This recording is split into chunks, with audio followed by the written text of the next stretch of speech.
C'est toujours un plaisir, mesdames et messieurs, de vous retrouver sur cette tranche. À nouveau, bonjour. Merci de nous rejoindre dans le débat du jour. Nous vous avons promis l'acte 2 de notre thématique sur les troubles urinaires. La dernière fois, on a parlé des troubles de l'aspect de l'urine et de la mission. Aujourd'hui, nous revenons avec la deuxième partie de cette thématique pour le thème des incontinences urinaires et de l'énurésie. Beaucoup de personnes souffrent de cela, même des adultes. L'énurésie, c'est quoi? On va vous l'expliquer tout à l'heure, évidemment, avec notre spécialiste. Il s'agit de Dr Dodima Gloire Inès Yévi, chirurgien urologue, andrologue, professeur agrégé d'urologie, andrologie dans les universités de Camès.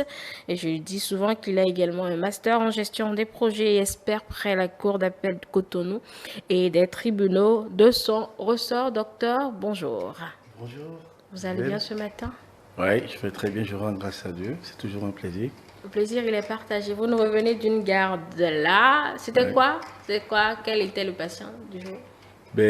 À la garde, il y avait une patiente qui avait un problème, gynéco-uro, voilà, que nous avons géré avec satisfaction. D'accord. Oui. Merci d'être là quand même, malgré la garde. Alors, vous ne serez pas seul aujourd'hui. Je suis avec un psychologue, André Alironou. Bonjour. Bonjour Angèle. Vous allez bien? Ça va, je te Bon, remercie. des adultes qui n'arrivent pas à se retenir, parfois ça peut être psychologique. C'est pour ça que vous êtes là aujourd'hui avec moi. Effectivement. Profitez des cas de certains de vos patients pour pouvoir peut-être poser des questions à docteur Yévi. Voilà un peu votre rôle sur ce plateau ce matin. Alors, docteur, pour permettre à nos téléspectateurs de voir quelque peu ce dont on a parlé la dernière fois, on va faire un petit récap, un récapitulatif de ce que nous avons dit la dernière fois. Et puis on revient pour la suite de cette émission. À tout de suite.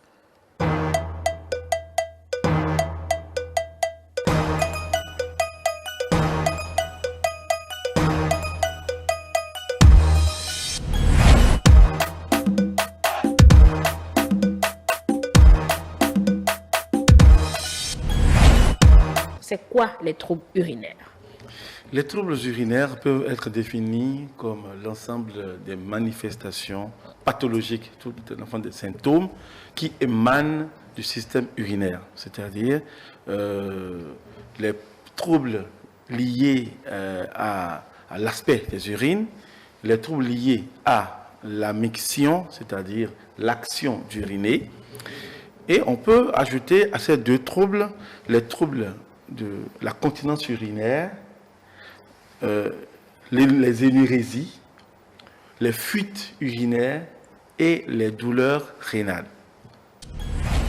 Alors, les anomalies des urines. Docteur, qu'est-ce qu'on classe dans ce vocable?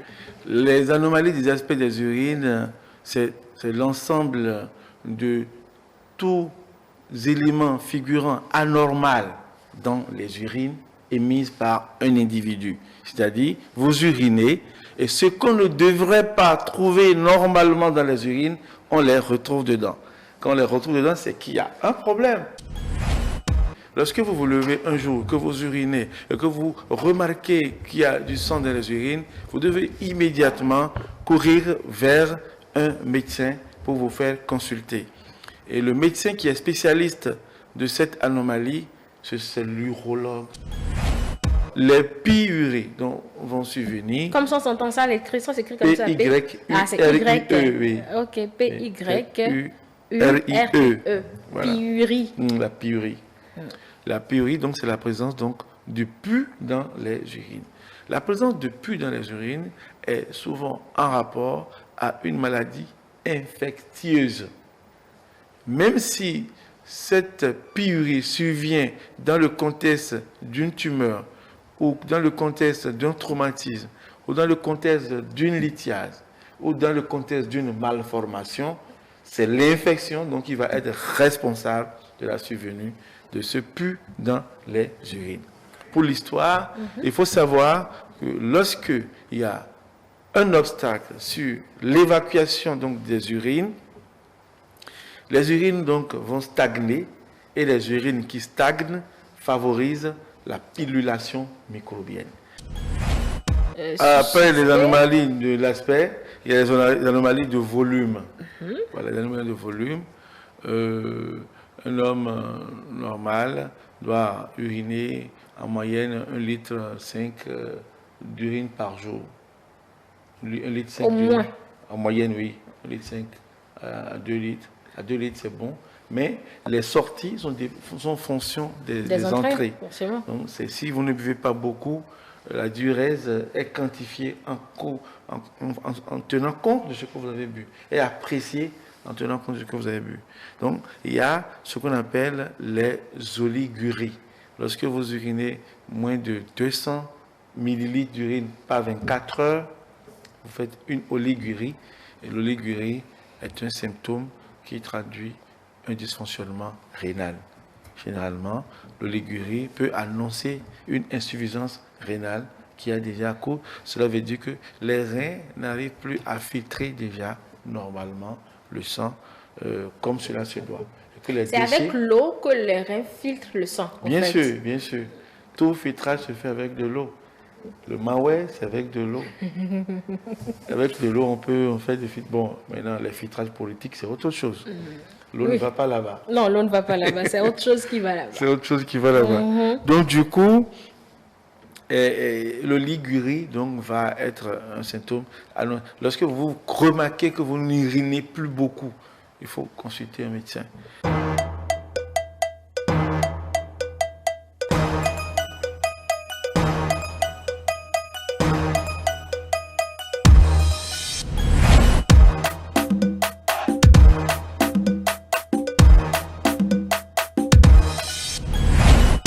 Voilà, cela vous permet donc de connaître déjà ce qu'on appelle troubles urinaires.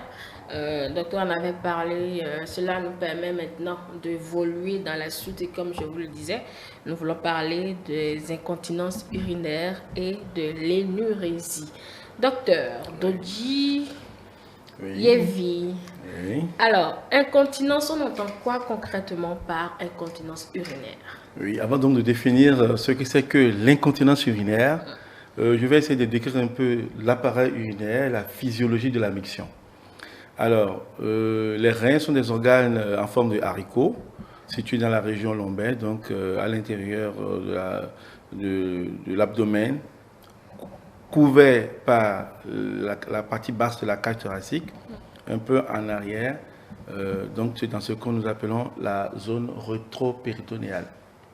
L'espace rétropéritonéal donc abrite en haut les deux reins de part et d'autre. Et les reins sont comme un grand ami qui filtre tout le sang de notre corps plusieurs fois dans la journée. Nous avons au total 5 litres à 6 litres de sang dans le corps. Et toute cette quantité de sang va être filtrée au tamis rénal pour produire le déchet urinaire que constituera l'urine. Cette urine, une fois produite par les reins, va être drainée par un canal qu'on appelle l'urétère des reins vers le réservoir des urines qu'on appelle la vessie, qui, elle, est située dans le bas-ventre. Voilà pourquoi quand on a envie d'uriner, on a une sensation de douleur dans le bas-ventre. Alors, lorsque la vessie est pleine, il faudrait qu'elle soit évacuée vers dehors. Et donc, un petit canal qu'on appelle l'urètre va se charger de cela. Et l'urètre, comme je l'ai dit la dernière fois, chez la femme, est très court. Il fait 4 cm. Oui. Il va traverser le périnée pour s'aboucher au niveau de l'espace du périnée, juste en avant du vagin, de l'orifice vaginal. Parce que chez la femme, d'avant en arrière, vous avez l'orifice urétral, qui est l'orifice par lequel les urines vont être éliminées, l'orifice vaginal, qui est l'orifice du vagin, et l'orifice anal. Chez l'homme, ce sera différent. C'est un canal, l'urètre va faire 17 cm. Et donc, dans son trajet pour atteindre dehors, va traverser la prostate. Cette portion de l'urètre qui traverse la prostate s'appelle l'urètre prostatique. Et après la prostate, l'urètre va traverser le pénis et s'aboucher donc au bout du pénis. Voilà pourquoi les hommes urinent par le bout du pénis, au niveau de ce qu'on appelle le méa urétral. Voilà. Pourquoi est-ce que les urines qui quittent les deux reins et qui viennent dans la vessie ne coulent pas en permanence? Il y a un dispositif qui est mis en place, une série de sphincters connectés au cerveau par des nerfs qui permettent de contrôler la miction. Sans ce contrôle, l'homme ne saurait être propre. Voilà pourquoi ce dispositif est en place. Il y a un sphincter juste au niveau du col de la vessie, un sphincter musculaire qu'on appelle sphincter strié, qui se retrouve en dessous, autant chez la femme que chez l'homme. Mais chez l'homme, la particularité est que la prostate va jouer un rôle, d'accord, dans la continence. Donc l'homme a sa continence qui est renforcée par la présence de la prostate. Chez la femme, les sphincters sont à l'intérieur. L'urètre est très court, c'est juste au milieu là, il y a un gros sphincter qui attache l'urètre et empêche l'urine de sortir. Et donc, lorsque la vessie est pleine, vous buvez de l'eau, quand vous buvez de l'eau, 2 à 3 heures de temps après, les urines vont être filtrées. L'excès d'eau que vous avez bu va donc passer les mailles du filtre rénal pour se retrouver donc dans la vessie. Et lorsque la vessie est pleine, le signal est remonté à votre cerveau pour dire « Madame, monsieur, votre vessie est pleine. » Le réservoir est plein, il faut le vider. Et vous avez le temps, il y a le premier besoin qui va apparaître, que vous pouvez réprimer, le second que vous pouvez réprimer, mais le troisième besoin est irrépressible. Alors, quand vous serez disponible, vous avez donc le temps de contrôler par ce sphincter-là, que j'aime appeler le robinet vésical. Le robinet vésical qui est donc contrôlé par le cerveau et qui vous permet à volonté d'émettre les urines. Donc c'est quand vous êtes maintenant en condition, devant un pot de toilette, ou comme on le fait dans la nature de nos conditions de vie ici au Bénin, vous ouvrez le robinet par le cerveau et ça se débloque. Oui. Donc il y a un sphincter qui est en place, il y a le cerveau donc, qui commande. Oui. Donc l'incontinence urinaire est donc l'incapacité pour un homme ou une femme de retenir les urines. C'est aussi simple que ça. Ça coule à flot. Ça coule à flot. Ça coule à flot. Et on va distinguer 3 types d'incontinence urinaire. Il y a les incontinences urinaires. Oui, allez-y. Juste pour que certains téléspectateurs qui ne comprennent pas trop les termes techniques comprennent qu'on peut assimiler ici le sphincter par le dispositif qu'on peut dire, c'est l'interrupteur en fait. Oui, ce qu'on appelle le robinet. Actionne ou désactionne. Donc quand il est dysfonctionnel, quand il ne marche pas, c'est là que ça peut couler à flot.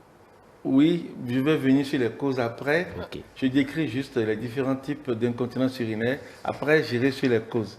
J'ai installé le dispositif du haut vers le bas qui contrôle la miction.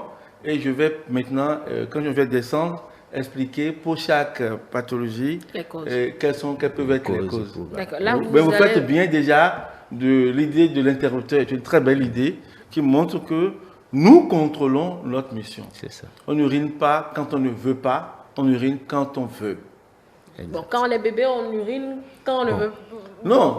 Bah, ça c'est particularité. C'est encore autre chose. C'est un autre problème physiologique. Voilà. Et on va pouvoir en parler si vous voulez aussi. D'accord. On s'en allait parler des types. Voilà. Donc les différents types, il y a 3 types. Les incontinences urinaires permanentes, c'est-à-dire c'est quelqu'un chez qui l'urine coule à flot et ne s'arrête pas. C'est que l'interrupteur est gâté. Oui, souvent, l'interrupteur, si on le dit comme ça, ou le robinet il est gâté. Oui, mais oui, bien sûr, ça peut arriver. L'incontinence urinaire permanente, je vais décrire d'abord, je vais maintenant prendre chaque cas et détailler. Donc l'incontinence urinaire permanente, je la décris, c'est quelqu'un, il ne contrôle rien, ça coule en permanence, ça peut arriver tout le temps.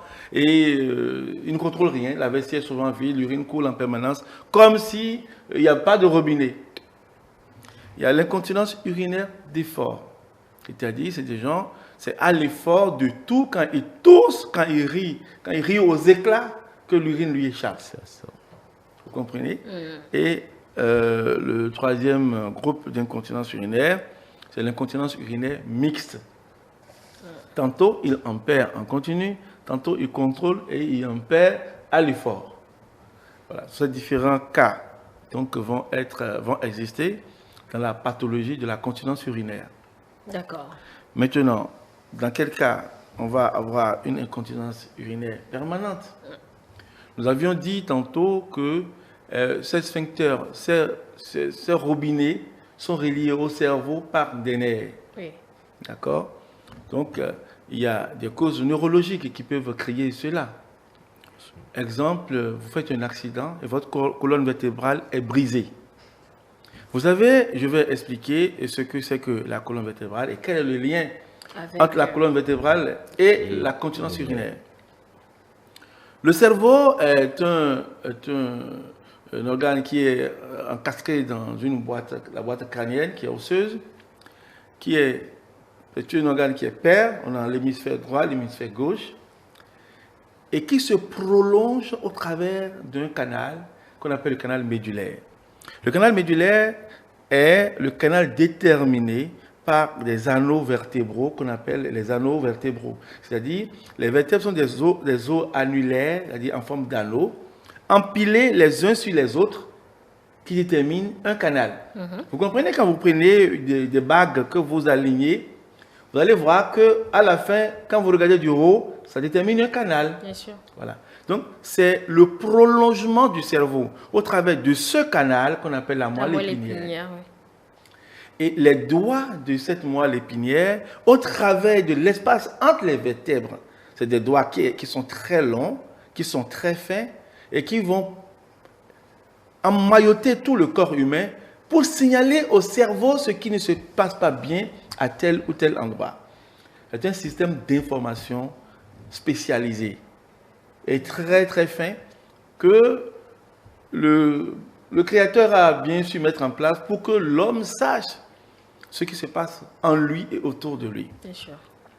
Donc quand on parle de sphincter, c'est que le sphincter est connecté d'abord à la moelle épinière par un nerf, donc les doigts de cette moelle épinière, qui informe la moelle épinière, et la moelle épinière étant connectée au cerveau, l'information va partir au niveau du cerveau. Et c'est là que le cerveau se rend compte que, la vessie est pleine, je peux débloquer, et on débloque sans savoir même les mécanismes par lesquels ça se passe. C'est des mécanismes physico-chimiques au niveau du cerveau et des nerfs. L'influx nerveux part et des substances sont libérées pour favoriser donc la mission. Quand il aura une atteinte de ce nerf, d'accord, de la moelle épinière vers le sphincter, ou un problème au niveau du cerveau, quelqu'un qui fait un accident vasculaire cérébral.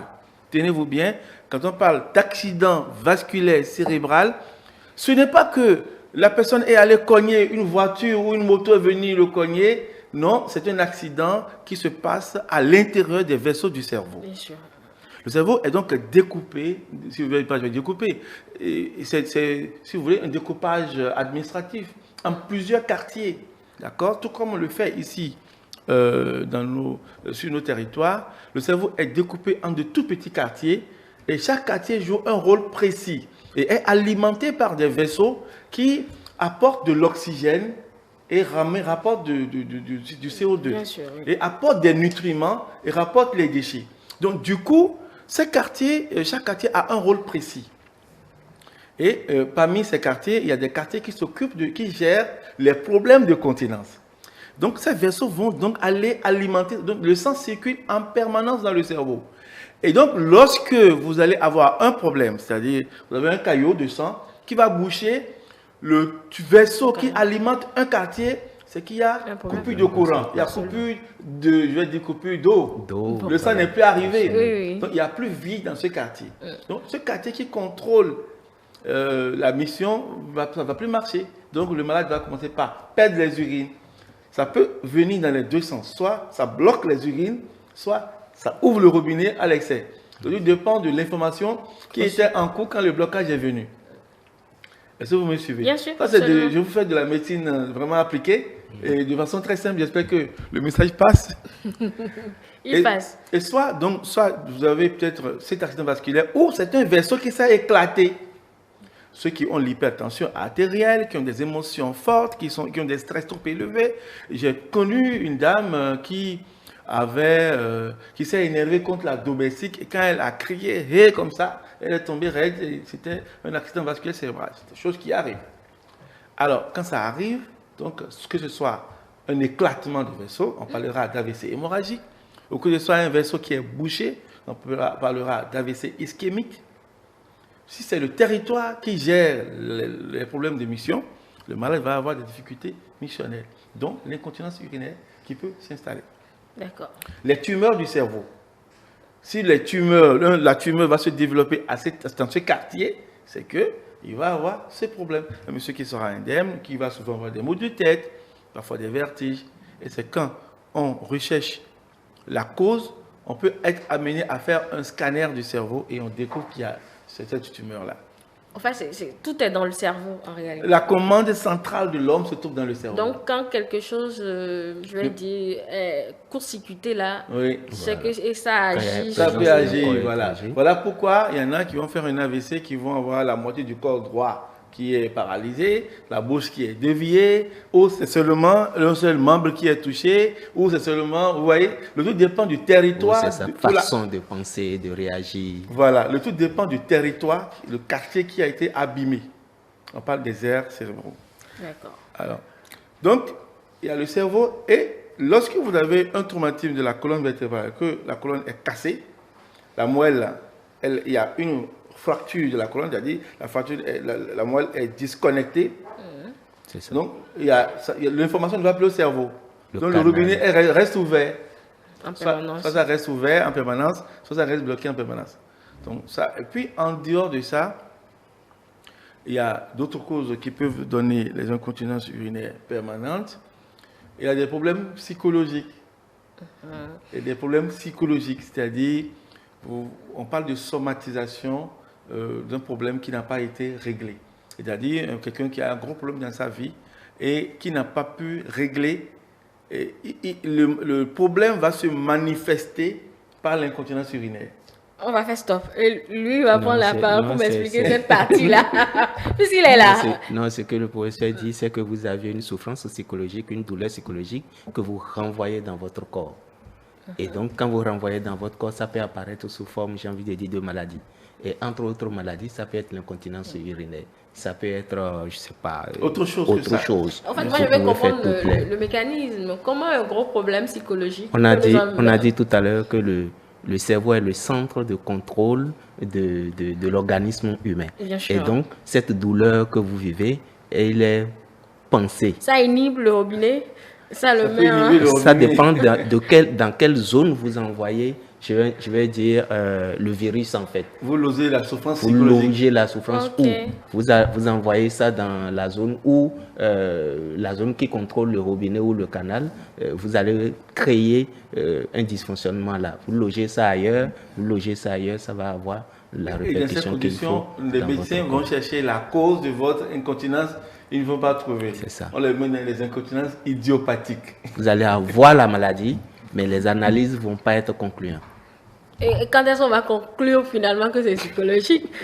Il va falloir conclure. On les envoie chez les psychologues, les psychiatres qui vont faire la psychothérapie et mettre des médicaments et ça peut être levé. Parce que quand le médecin constate que, bon, normalement, le tableau clinique qu'il me présente, voici ce que ça doit donner.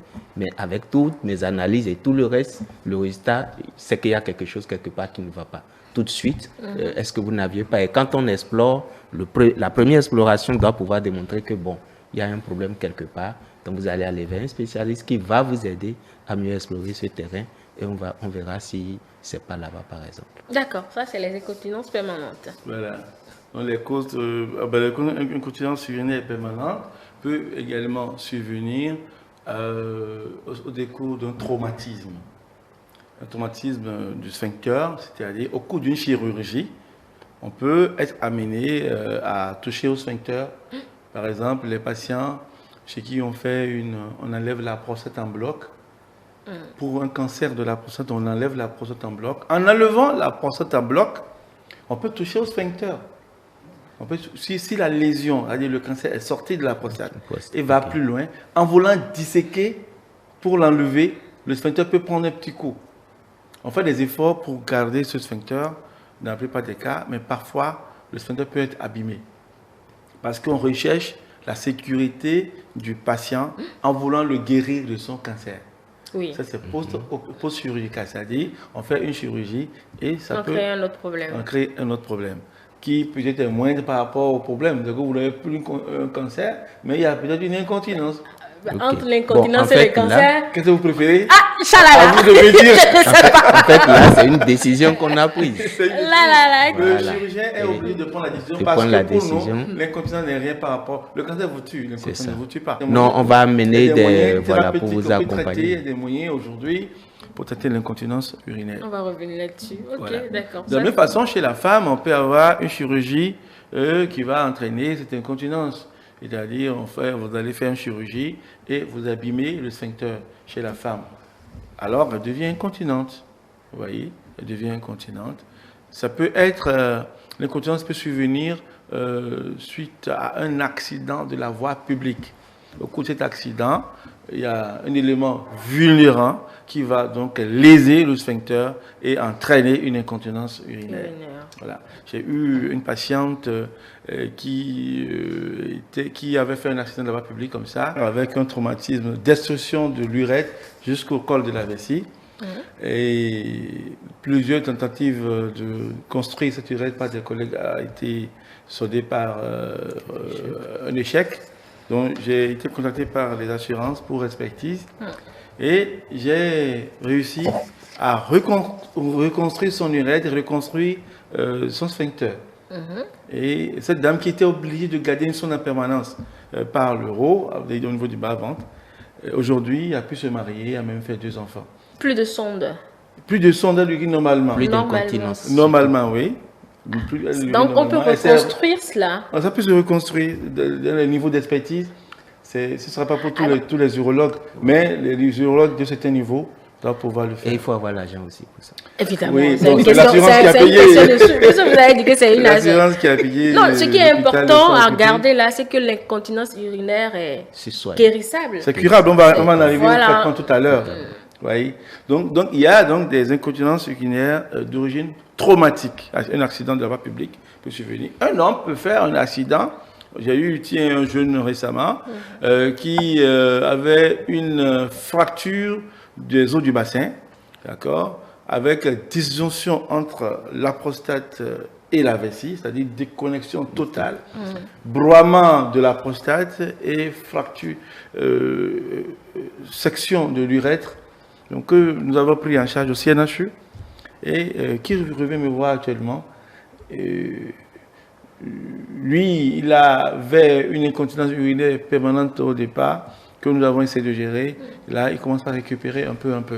Ça peut vous dire que l'incontinence urinaire permanente peut arriver à tout moment, que Dieu nous en préserve, comme on le dit chez nous. Donc, c'est les causes essentielles. Mais quand ça arrive... Il y a donc les causes neurologiques, les causes traumatiques, les causes tumorales, les causes iatrogènes après une chirurgie qui peuvent donner donc cette incontinence urinaire. Et les causes psychologiques, qu'on prend comme les causes idiopathiques, lorsqu'on n'a pas de cause, on peut les citer aussi. Alors, en dehors de... Quand ça arrive comme ça, comment les patients s'en sortent? Comment s'en sortent-ils? C'est-à-dire qu'ils sont obligés de mettre des couches tant qu'on trouve une solution à l'air. Oui, les patients, ça dépend. Il faut d'abord dire que c'est un problème psychologique difficile. En permanence, vous voyez les urines couler sur votre corps, vous mouillez vos caleçons, vous mouillez vos draps, vous mouillez vos pantalons, vous mouillez vos jupes. Vous sentez pipi. Oui, vous sentez pipi et vous finissez par être stigmatisé par votre entourage social immédiat.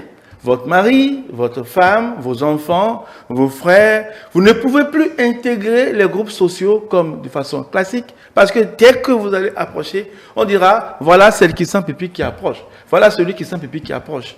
Vous comprenez? Et c'est pas facile à supporter. Vous êtes vendeuse dans le quartier ou je sais pas, dans le village et vous vendez la bouillie, vous vendez du riz, je sais pas, vous avez une boutique. Quand les gens viennent vers vous et que vous sentez pipi, ils vous disent, ah, c'est tellement, il y a une malédiction là-bas. Et tout le monde va vous fuir. Donc, ils sont stigmatisés, ils sont traumatisés. Aujourd'hui, dans les villes, lorsque ça arrive, les gens sont obligés de porter des couches, de refaire, de remplacer régulièrement. Vous voyez? Régulièrement. Donc ça coule, en fait, non, ça Non stop, ça ne s'arrête jamais. Le robinet, c'est comme si vous oubliez un robinet ouvert et la machine pour fermer, le mécanisme pour fermer ne fonctionne plus. Vous n'avez jamais eu ça à la maison? Où le robinet, vous tournez, ça s'ouvre. Si, c'est le même. Vous êtes obligé de fermer le robinet principal. Vous allez fermer le robinet principal. Oui. Ici, il n'y a pas de robinet principal à fermer. Malheureusement. Mais comment on sort de ce traumatisme psychologique, André? Eh bien, c'est ce qu'il est en train de dire. Non seulement il y a de l'isolement, mais vous arrêtez de vivre parce que tout ce que vous allez faire va dépendre de ça. Oui. Si je dois sortir, je sais que dans 30 minutes, il faut que je rentre. Est-ce que je suis sûr de trouver un urinoir dans l'endroit où je vais pour vider au moins si j'ai une poche sur moi, etc. Donc ça fait que vos activités, tout reste bloqué. Ça va vous obliger même à ne plus boire de l'eau. Vous allez... Oui, souvent, c'est dans ça existe, ne boire pas de l'eau. Et ne pas boire de l'eau vous expose à des complications. Oui, on l'avait dit là. Voilà, c'est exactement cela. C'est très difficile. C'est très délicat. Il y a des incontinences. L'incontinence urinaire permanente ne vous donne même pas le temps de sortir. Vous êtes mouillé en permanence. Vous êtes obligé de mettre des couches, de remettre des couches, de remettre des couches. Là, vous n'avez plus de vie. Vous n'avez plus de vie. Je vais parler de ce qu'on appelle la radiothérapie, qui peut aussi abîmer le sphincter et donner cette incontinence urinaire. Il y a des thérapies, d'accord, qui ont pour de vous guérir de votre cancer, qui peut finalement abîmer. Ça n'arrive pas à tout le monde, mais ça peut arriver. En fonction de la gravité du cancer, la dose de radiothérapie va être élevée et cela peut avoir ses conséquences. C'est toujours dans le but de vous guérir de votre cancer qu'on met ce traitement, mais les effets secondaires du traitement peuvent être donc l'incontinence urinaire et c'est très désagréable. Bon, si vous êtes dans le cas, je pense que c'est le moment de vous faire soigner. Hein, quand nous allons finir de présenter les différents cas, on va parler des traitements. Oui. C'est aussi bon de noter que quand c'est dans le cadre d'une intervention chirurgicale ou médicale, d'une prise en charge médicale, il y a, j'ai envie de dire, un protocole de prise en charge qui va suivre. Donc ici, ça ne devait pas être en réalité un problème pour les téléspectateurs. J'ai un cancer et dans le cadre de me guérir de mon cancer, on a dû endommager le sphincter. Le corps médical prendra les dispositions pour trouver solution. Donc ça, normalement, les téléspectateurs ne devaient pas en faire un problème. Non, on explique parce que pour qu'ils sachent que ça peut arriver. Parce que certains téléspectateurs peuvent dire, si c'est ça, ils vont me créer d'autres problèmes, je ne vais pas me faire opérer. Non, mais de toute façon, si vous ne faites pas opérer, vous allez mourir de votre cancer. C'est à vous de choisir entre la vie et l'incontinence qu'on peut guérir. Parce que quand c'est comme ça, nous avons des astuces pour vous permettre d'avoir de la continence. Je vais parler de tout ça tout à l'heure. D'accord. Je vous laisse continuer, docteur. Alors, donc, l'incontinence urinaire permanente, c'est cela. L'incontinence urinaire d'effort, donc, est celui-là, celle-là, pardon, qui va survenir au cours d'une toux ou d'un éclat de rire. Quand vous êtes dans la joie, vous pouffez de rire. Il y a un peu d'urine qui passe dans pas que de l'urine, aussi, on pecte aussi. Vous urinez. On laisse du vent. Oui. Les urines sortent aussi. Hein, quand c'est trop, c'est ça. C'est une dysfonction, d'accord, qui est souvent partielle du sphincter. C'est que le sphincter n'est pas entamé entièrement. Et cela est plus fréquent chez les femmes que chez les hommes. Chez les femmes, on a les descentes d'organes qui vont favoriser cela. Ce qu'on appelle la descente de la vessie, c'est la cystocèle.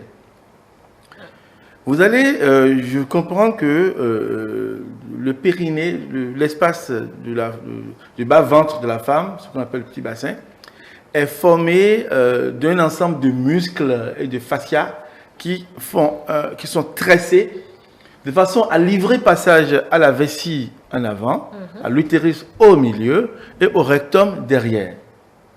Donc, ces trois filières cohabitent dans le pelvis pour jouer chacun son rôle.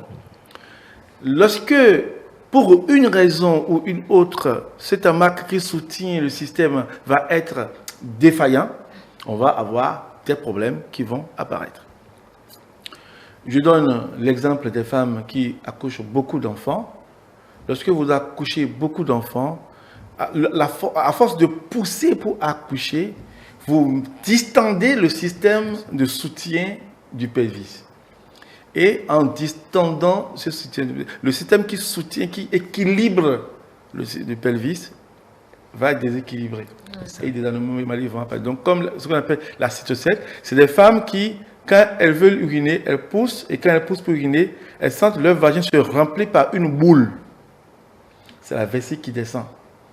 Donc, c'est souvent une boule de couleur rosâtre, d'accord, et qui peut descendre jusqu'à sortir, d'accord. Ces genres de situations peuvent donner une incontinence à la femme. C'est-à-dire, souvent, ça associé à des atteintes du sphincter. Donc, elle peut avoir ces incontinences qui viennent et souvent associées à des sensations de vidange incomplète de la vessie.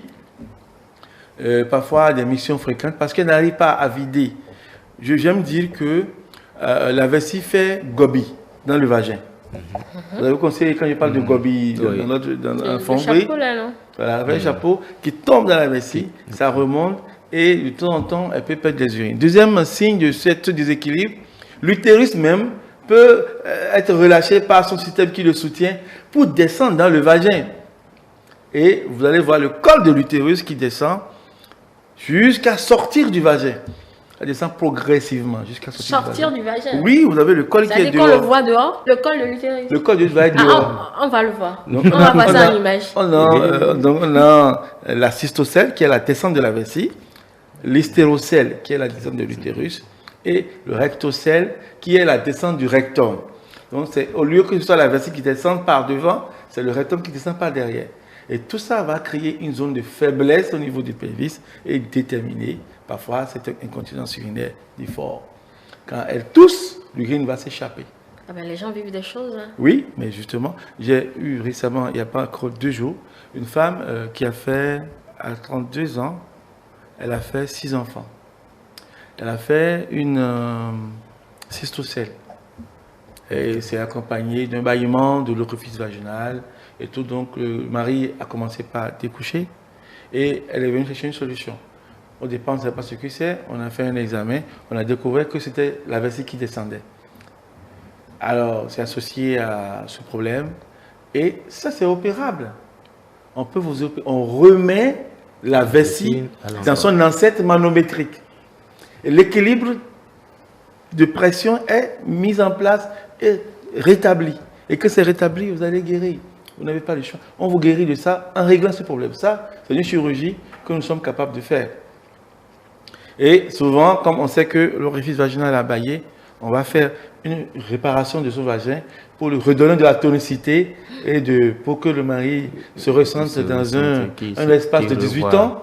Pour refaire encore d'autres. Voilà, bon, on espère. Après 6, après cette chirurgie, souvent, on recommande de ne plus forcer sur les grossesses. Voilà. Donc, c'est pour vous dire ces choses qui peuvent arriver. Et surtout que nous avons des spécialistes au Bénin qui peuvent guérir ces genres de maladies. Aujourd'hui, donc notre pays n'est pas si pauvre en spécialité. Non. Il y a certaines pathologies qui sont guérissables, qui sont curables. Qui sont curables, oui. Voilà. On n'a pas besoin de voyager pour ça. On a que ça se place ici. Donc, voilà.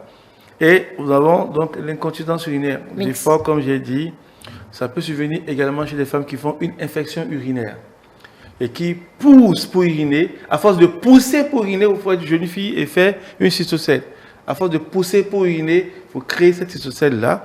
Ça peut être accompagné d'une incontinence urinaire d'effort. D'accord. Ceux qui sont asthmatiques, qui ont une toux chronique et qui doivent pousser. Ceux qui ont une constipation chronique et qui doivent pousser pour aller aux toilettes, à force de pousser, ils créent un déséquilibre au niveau du pelvis et cela donc, peut engendrer un relâchement du système d'équilibre du pelvis et donc donner cette incontinence urinaire d'effort. Chez certaines personnes, ça peut être mixte, c'est-à-dire les deux vont cohabiter. Il y a certains médicaments qui vont, surtout des médicaments qu'on utilise en psychiatrie, qui vont être responsables de l'incontinence urinaire. Donc, quand on a un tel patient, il faut rechercher par l'interrogatoire et l'examen les différents problèmes. Et à l'interrogatoire, on peut identifier la prise de médicaments qui peuvent être nuisibles à la continence. Donc, généralement, on écrit aux collègues psychiatres ou psychologues cliniciens de réduire la dose de tels médicaments et on essaie donc d'ajuster. D'accord. Voilà donc pour les 3 types. Pour les 3 types, et maintenant, quels sont les traitements? Quand vous avez une incontinence urinaire, le traitement est généralement chirurgical. Mais de prime abord, il y a des traitements médicamenteux, des comprimés qu'on va vous donner pour essayer d'aider la vessie à être plus tonique. Et ces médicaments sont malheureusement contre-indiqués chez des patients qui ont le glaucome.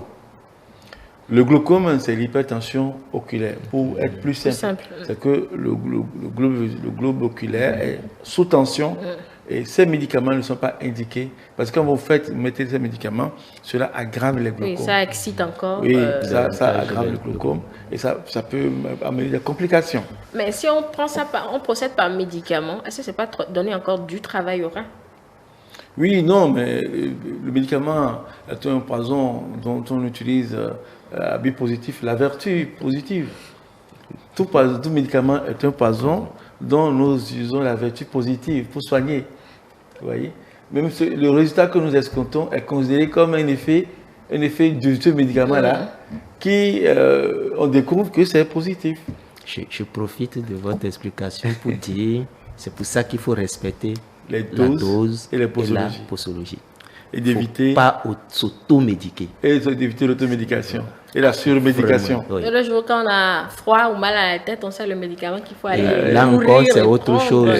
Parce que tel médicament guérit en gel, ça ne peut pas guérir en greffe. C'est ça. Donc, on peut continuer, docteur. Oui, donc il y a ces médicaments que nous pouvons utiliser. Il y a pour la continence urinaire, en dehors des médicaments, il y a la rééducation. Pour l'incontinence? La rééducation, oui, vésicale. On rééduque la vessie. Là, on envoie ces patients chez les kinésithérapeutes.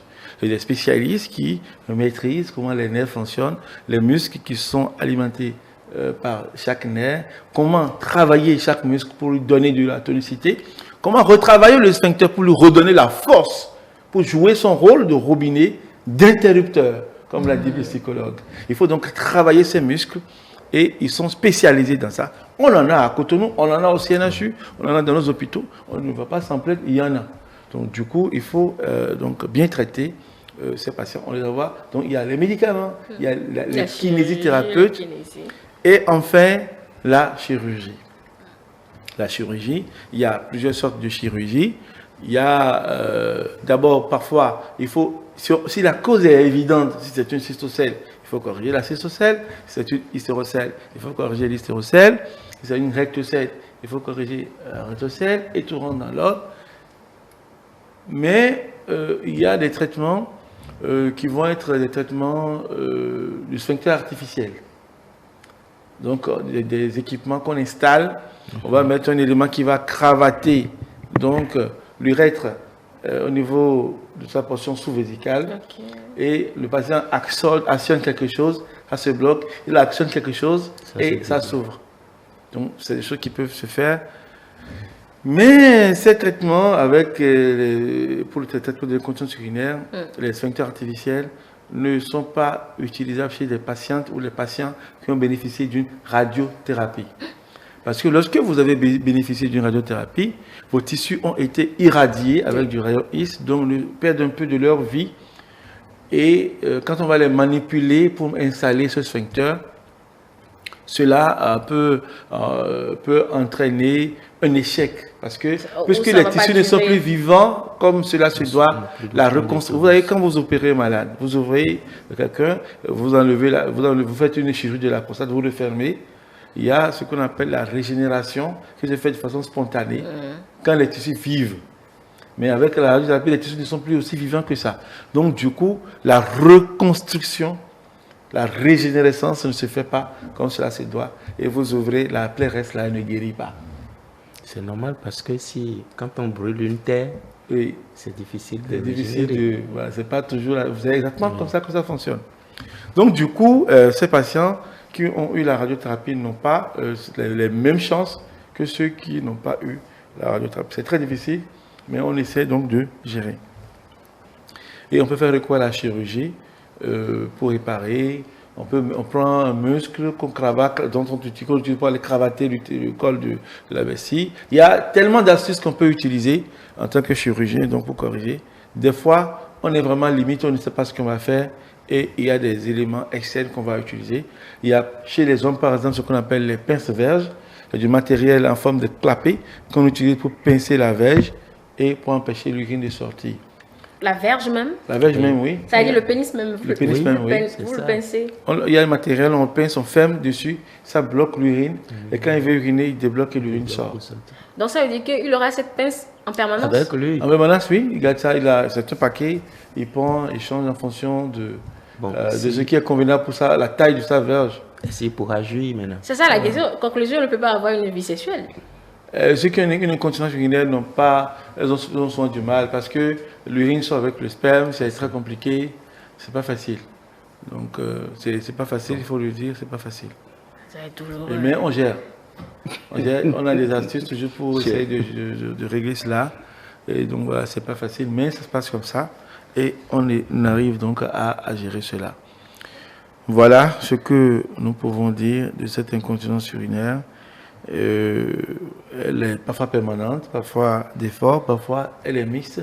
Il faut en rechercher la cause et bien la traiter. Et pour la traiter, nous avons donc, comme on l'a dit, les moyens médicamenteux, les moyens physiques, la kinésithérapie et la chirurgie. Et en matière de chirurgie, il y a la chirurgie avec apport de matériel et la chirurgie sans apport de matériel. De toute façon, lorsque vous avez une incontinence urinaire, qu'elle soit permanente, qu'elle soit d'effort ou mixte, le plus important, vous allez voir à temps le chirurgien urologue qui va s'occuper de vous. Que vous soyez femme ou homme, c'est le chirurgien urologue qui est le spécialiste indiqué pour vous prendre en charge et vous orienter dans la bonne direction pour avoir la bonne solution à votre problème. Et ça me permet... Oui, André? Non, je voulais juste dire, pour ne pas dire titiller un peu le docteur, pour dire, mais il a parlé des moyens, mais il n'a pas parlé des psychothérapes. Oui, ça vous êtes aussi là? Oui, non, oui. J'en ai parlé dès le départ. Okay. Dès le départ, toutes pathologies chez nous, c'est des pathologies traînantes, qui vont être chroniques, c'est-à-dire qui font un contrat entre le patient et l'urologue à vie. Donc, obligatoirement, lorsque nous sommes dans ces cas-là, c'est des patients qui souffrent beaucoup. Obligatoire. Et si le personnel médical n'est pas courtois, n'est pas accueillant, n'est pas correct, ça c'est un problème. On peut revenir sur ce débat-là. Oui, parce que quelqu'un qui sent, comme vous l'avez dit, le pipi tout le temps... Si vous c'est un réflexe d'être quelque peu irrité. On pourrait revenir sur un sujet, l'accueil dans les centres sanitaires du Bénin ou en général. Comment, on peut en parler pendant 1h30, mais lorsque l'accueil est de mauvaise qualité, si cette personne est déjà traumatisée, je vous assure que le résultat, c'est la catastrophe. Vous êtes malade, vous arrivez à l'hôpital et puis on vous accueille mal. On vous accueille mal, on vous parle mal, voilà. Voilà, donc il faut éviter ça. Je recommande souvent à mes collègues et aux collaborateurs que nous avons d'être courtois avec les patients. Les patients sont à moitié guéris quand ils sont bien reçus. Voilà. Et donc, l'accompagnement psychologique, je vais essayer là-dessus, est hyper méga important. Il a raison d'insister là-dessus. Je l'ai dit au départ, et voilà pourquoi je n'ai pas insisté à la fin, mais il a raison. L'accompagnement psychologique est très utile donc, pour accompagner ces patients qui... n'ont que leur douleur pour leur tenir compagnie pendant très longtemps. Une douleur psychologique difficile à supporter. Et vraiment, c'est de l'amertume, c'est de la douleur. Vous pouvez être riche, vous pouvez être très intelligent, vous pouvez être très brillant. Quand vous avez ces problèmes, ça entame votre équilibre psychologique. Et le plus dramatique, c'est que vous vous retrouvez seul. Tout le monde vous quitte. Parfois, vous avez des soutiens qui restent. Votre conjoint. Je dis souvent même que vous ne vous retrouvez pas seul parce que vous-même, vous vous rejetez. Et vous vous demandez, mais pourquoi? Vous en voulez vous-même. Parce que tout le monde vous laisse, mais le seul qui doit rester avec vous, qui est vous-même, est à moitié là en fait. Finalement aussi. Oui. Parce que c'est vous seul qui vous culpabilisez, c'est vous seul qui vous dites, ben, c'est encore moi. Et c'est ça qui est un peu difficile. Et je pense que, comme on le dit, on ne va pas cesser de le dire, c'est à l'entourage aussi de comprendre que ça n'arrive pas qu'aux autres. Ça peut être toi. Si c'est le mari aujourd'hui qui pense quitter le foyer parce que sa femme souffre, ça pouvait être lui. Oui, le docteur, il a donné l'exemple de la dame dont il a reconstruit le sphincter. Il est parti avec les enfants, au lieu de rester l'aider. Donc, quelque part, bon, je vais encore me répéter, il faut bien regarder avant de s'engager. Bon, vous savez, l'affaire d'engagement, personne ne ne veut voir ça. Ça arrive et puis bon, on est obligé de faire avec. C'est que celui qui est dans le cas qui pourra mieux l'accepter. Il faut transcender aussi la douleur. C'est pas seulement en allant vers l'autorité, j'ai envie de dire, d'état civil ou devant le religieux qu'on dira pour le meilleur, pour le pire. C'est dans les premiers pas que c'est pour le meilleur, pour le pire. Bon, mais aujourd'hui on dit pour le meilleur. Et pour le meilleur. Et pour le meilleur, et pour le meilleur. Alors, je disais que je profite avant qu'on ne passe à l'énurésie, pour poser cette question d'un téléspectateur qui nous a suivi la dernière fois. Il posait le cas. Il demande comment on fait quand une femme de 43 ans n'arrive pas, c'est-à-dire, certainement le téléspectateur, il est dépassé. Ça sort simplement, ça sort tout le temps. Là, une incontinence urinaire vient en constatation. Simplement. Tout simplement. Et puis, nous, avec les moyens que nous avons, nous allons l'interroger, l'examiner, demander des bilans. Et avec ce faisceau d'éléments, nous allons poser un diagnostic. Et en fonction du diagnostic, on mettra un traitement adéquat. N'oubliez pas notre contexte sociologique très poussé vers la spiritualité. Parce que des fois, on entend dire que c'est pas normal, c'est un le problème que j'ai avec mes patients, moi, je dis souvent à mes patients, je suis un Africain béninois authentique, je ne nie pas mes racines ni ma culture. J'estime même que la religion est pour la culture ce que l'amande est pour le fruit. La religion est pour la culture ce que l'amande est pour le fruit. Toute religion s'exporte dans le cadre, là je sors dans notre domaine, toute religion c'est pour expliquer quelque chose. Non, ça c'est plus l'urologue, c'est M. Lévy qui parle là, c'est plus l'urologue. C'est l'Africain qui parle. Toute religion s'exporte dans le contexte d'une culture. Et notre culture chaque culture a ses côtés positifs, ses côtés négatifs. Et il ne faut pas confondre culture et santé. Il ne faut pas confondre culture et santé. Les problèmes de santé se règlent à l'hôpital où il y a des plantes médicinales qui peuvent les soigner. Le seul problème que nous avons en Afrique, c'est que ce domaine n'a pas été bien organisé. Voilà. Et on en souffre, malheureusement. Mais le fait de spiritualiser les pathologies est un problème parce que ça peut vous faire attendre le temps où les complications irrécupérables surviennent. Ce que moi je recommande à mes patients et à mes parents, si vous avez une maladie, allez à l'hôpital et faites les soins selon ce que le docteur dit. Et parallèlement, faites votre médecine traditionnelle. Ça ne me gêne pas. J'ai toujours dit à mes patients, vous pouvez faire tout ce que vous voulez dans l'ombre. Mais ayez l'intelligence et l'amabilité de venir à l'hôpital pour vous faire soigner normalement. C'est deux choses différentes. Il y a des patients qui ont un cancer de la prostate, un cancer qui est localisé au départ, dont on peut les guérir. Vous leur expliquez tout, ils comprennent, mais quelque chose a dit là-bas que ça, c'est la tante du village aux dents longues et aux appétits voraces qui mange tout le monde, qui est à la base de ce problème qu'il a. Et donc, il va rester loin de vous et ils vont utiliser des plantes, alors que nous avons la solution ici, on peut le guérir de son cancer. Il perd 2 ans, 3 ans, et quand il revient, on ne peut plus rien. Le cancer est déjà partout.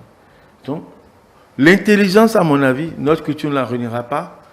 Mais lorsque vous avez un problème de santé, allez à l'hôpital et parallèlement, faites ce que vous voulez. Dans l'homme, c'est ce qui vous plaît, quoi. D'accord. Oui, si vous permettez à votre suite, parce que moi je suis dans un domaine où c'est permanemment, on vit permanemment ça. Voilà. Quand on n'est jamais malade, normalement au Bénin.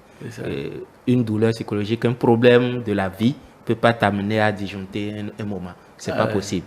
C'est toujours quelqu'un qui a envoyé ça. Et puis encore, quand ils viennent en consultation 1 fois, 2 fois, c'est qu'on retourne toujours là. Moi, ce que je dis aux gens souvent, on ne vous empêche pas de croire que ça peut venir de quelque part. Oui. Mais si tu crois vraiment, comme le mot le dit, tu crois que c'est un envoûtement, va chercher la solution là-bas. Voilà. Mais sois conscient sois réaliste en fait. Quand tu cherches 1, 2, 3, si tu as le courage d'aller jusqu'à 3 et que tu n'as pas trouvé solution, reviens ici au Bercail. Viens à l'hôpital. Peut-être la solution se trouve là-bas. Donc, ne restons pas à dire, ok, ils ont déjà dit pour eux, mais je crois que c'est... Si tu crois, va chercher la solution là-bas. Moi, je leur dis même de faire concomitamment les deux s'ils veulent. Mais il ne faut pas qu'ils soient en retard à l'hôpital. Parce qu'on vient de le dire, hein, si ton problème est purement médical, on va te soigner. On te soigne. Maintenant, si, comme je dis, si c'est physique, on va voir que voilà, on te soigne. Mais le docteur, on peut chercher, alors que c'est un problème psychologique qui est en train de créer un problème physique. Donc, on va t'envoyer vers un psychologue qui va te trouver solution. Donc, si tu penses que c'est envoûtement, chez les tradis, tu trouveras la solution. Maintenant, si tu ne trouves pas, alors l'humilité de dire, je pense que c'est pas le réalisme de revenir à l'hôpital. Retourner à l'hôpital simplement. Alors, un instant, je vais rester avec vous, André. Alors, quand on a dit que l'incontinence peut être psychologique, quand on arrive à prendre conscience de cela, ça s'arrête, c'est ça? On en guérit? Bien sûr. C'est, comme on l'a dit, c'est un interrupteur. Vous aviez maintenant actionné vous avez fermé le fonctionnement de l'interrupteur.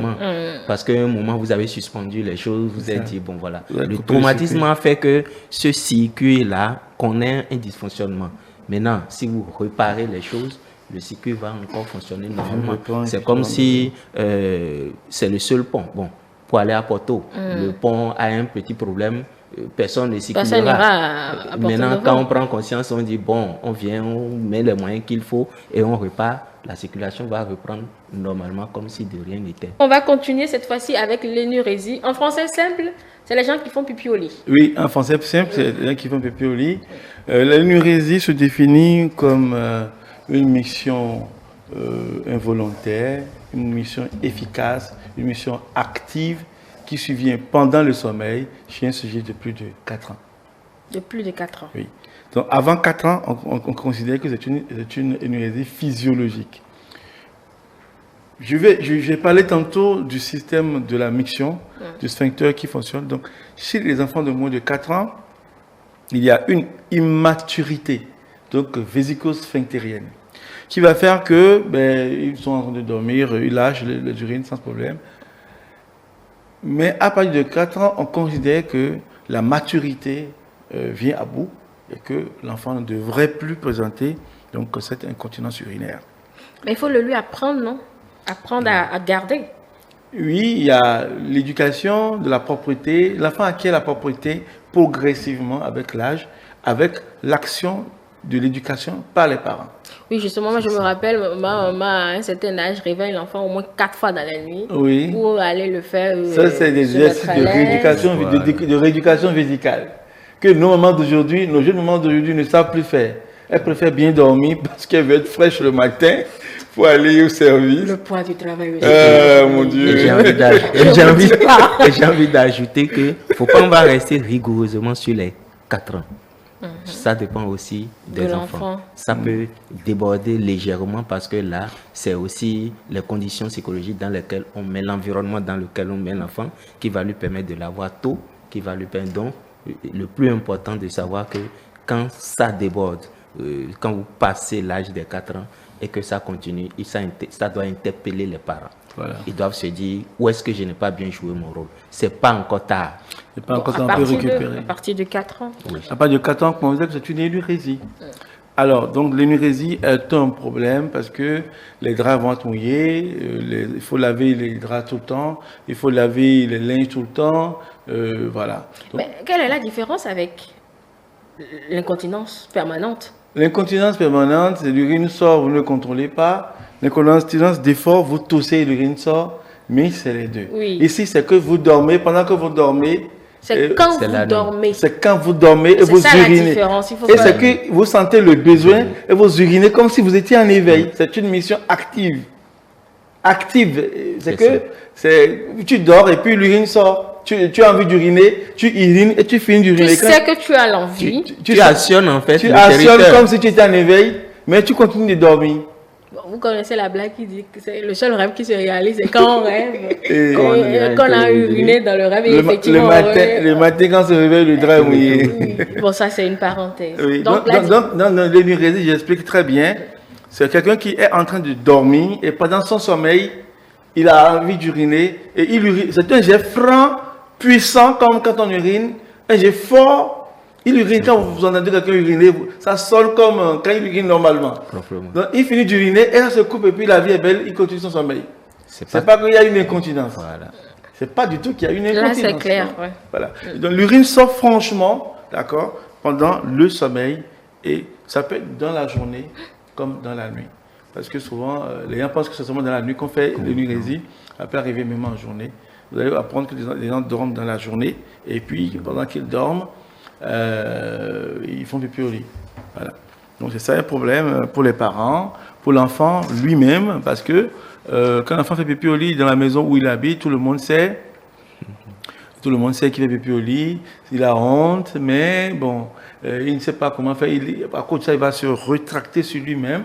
Il va être souvent triste, il va parfois ne pas être motivé pour travailler à l'école.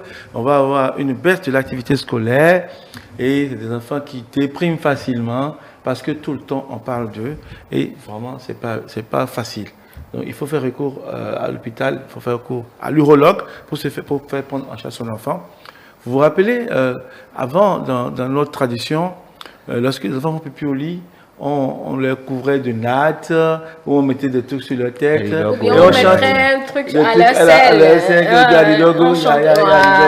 Voilà. Ça, c'est une sorte d'humiliation. C'est une humiliation qui traumatise l'enfant, qui va altérer son estime du soi, qui va altérer son amour propre, qui va altérer ses capacités intellectuelles, qui va altérer sa capacité à aller vers l'autre, à aller vers le sexe opposé, par exemple, plus tard, ou à communiquer aisément en groupe, à prendre la parole en groupe.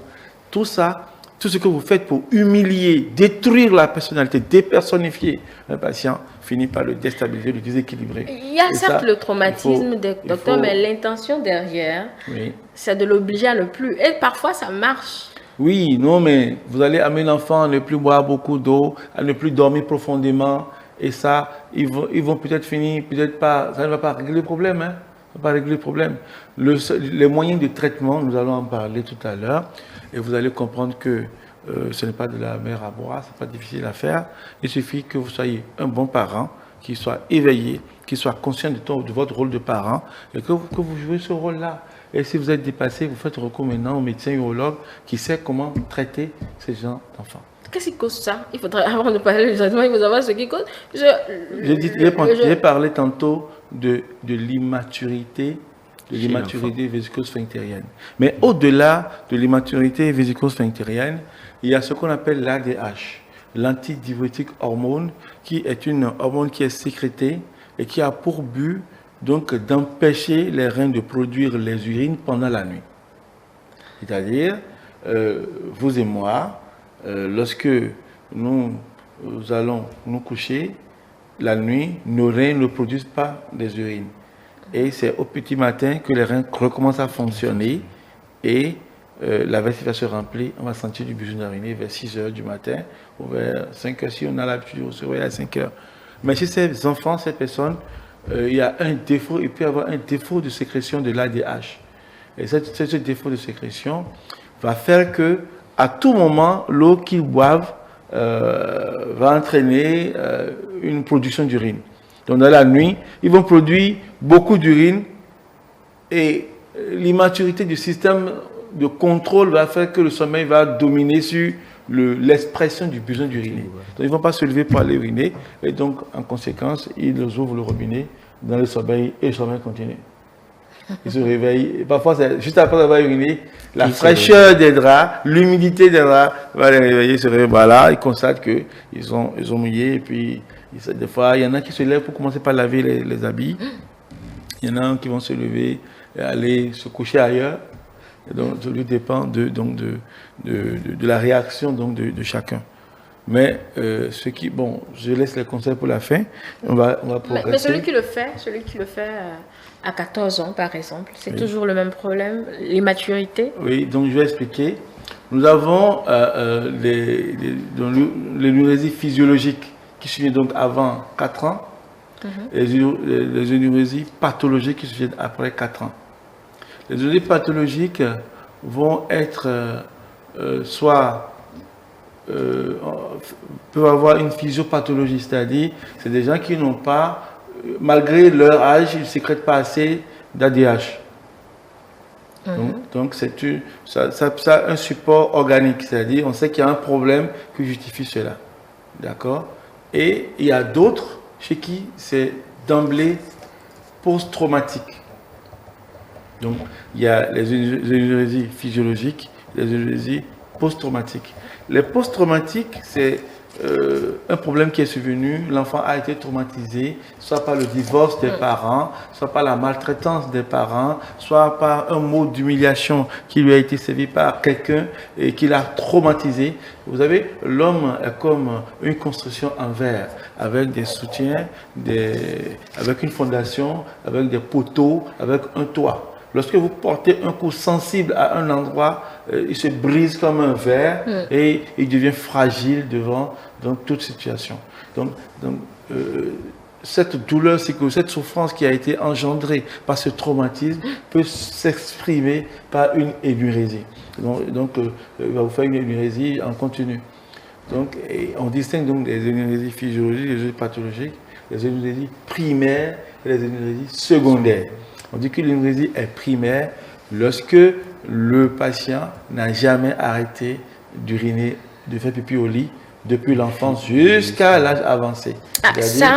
Il est né, il fait pipi au lit jusqu'à 20 ans, 30 ans, 40 ans. J'ai eu des patients à 40 ans qui avaient l'énurésie. Depuis qu'ils sont nés. Qu'on a soigné, oui, qu'on a soigné.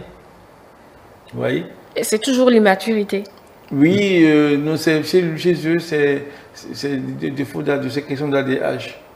Donc, je note défaut de sécrétion également. L'ADH, oui, ça peut arriver. Maintenant, après, il y a des traitements. On va parler des traitements tout à l'heure.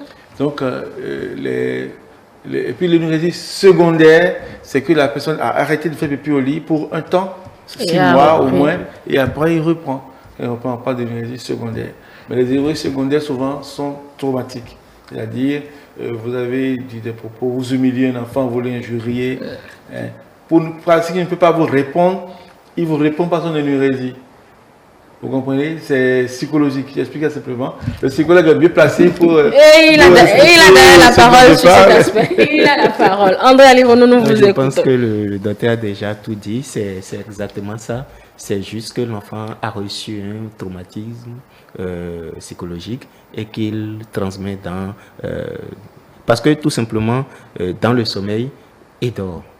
Et comme il a dit, il se relâche.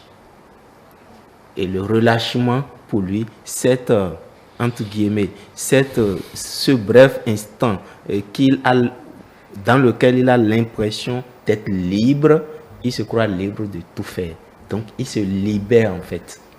Et c'est bien dit parce que c'est comme s'il a conscience qu'il a envie d'uriner. Mais il croit qu'il est au bon endroit pour uriner. Et que c'est autorisé à le faire. Et c'est seulement à son réveil qu'il constate ou bien il est mouillé et c'est ça qui le réveille.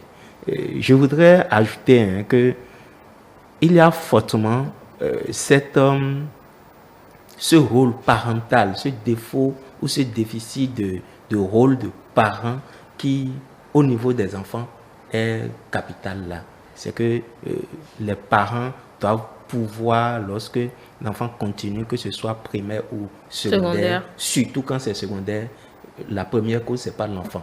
C'est pas l'enfant qu'il faut accuser, c'est pas lui qu'il faut acculer, c'est pas lui qu'il faut humilier encore et encore. Mais il faut déjà comprendre. Il faut commencer par comprendre pour pouvoir savoir que c'est pas l'enfant. Parce que si le médecin ne l'avait pas dit, que c'est peut-être soit un problème d'immaturité ou un défaut de fabrication de l'ADH, on ne saurait jamais, on ne sait même pas ce que c'est que l'ADH. Antidiurétique au monde. Oui, vous l'avez défini. Aujourd'hui, non, quand je dis on ne sait même pas, c'est que vous avez défini, c'est une hormone. C'est une hormone qui antidiurétique qui empêche la fabrication des urines. Voilà, donc il peut avoir ce défaut-là. Si on ne sait pas, c'est qu'on va penser que c'est du chef de l'enfant, c'est du chef de l'adulte là qui refuse. Mais justement, l'émission est là pour donner les pistes, pour permettre aux gens de comprendre que le premier sujet en cause, c'est pas l'enfant d'abord. L'enfant n'est qu'un canal qui exprime une douleur, quelque chose. Le professeur va peut-être me corriger, mais je pense qu'il y a aussi, on dit, quand un parent a été énurésique, il y a des probabilités que son enfant soit aussi énurésique. Parce que l'immaturité vésico-sphinctérielle peut être héréditaire. Et donc, le défaut de sécrétion d'ADH peut être héréditaire. Il ne faudrait pas que les parents se mentent à eux-mêmes aussi. Et acculent l'enfant pour rien. Il faut déjà avoir l'humilité de pouvoir avouer cette fois-ci peut-être à ton époux, à ton épouse que j'ai eu ce problème moi-même et que c'est pas le lieu d'humilier l'enfant. Pas humilier l'enfant, ça c'est très très mauvais. Je suis contre ça. C'est la thérapie de choc. On appelle ça thérapie de choc. Vous enferme. Oui, ça c'est leur réalité là-bas. Je vais peut-être encore réagir dessus quand tu le dis que souvent ça marche. Ça marche, c'est-à-dire l'enfant va arrêter. Dans certains cas, peut-être 25%, 30%, l'enfant va arrêter d'uriner, mais le traumatisme psychologique qu'il va entraîner dans la vie adulte plus tard reste. Et ça, c'est important. Donc, vous n'avez pas résolu le problème. Vous en avez le vrai problème, vous ne l'avez pas résolu. Le psychologique est resté derrière.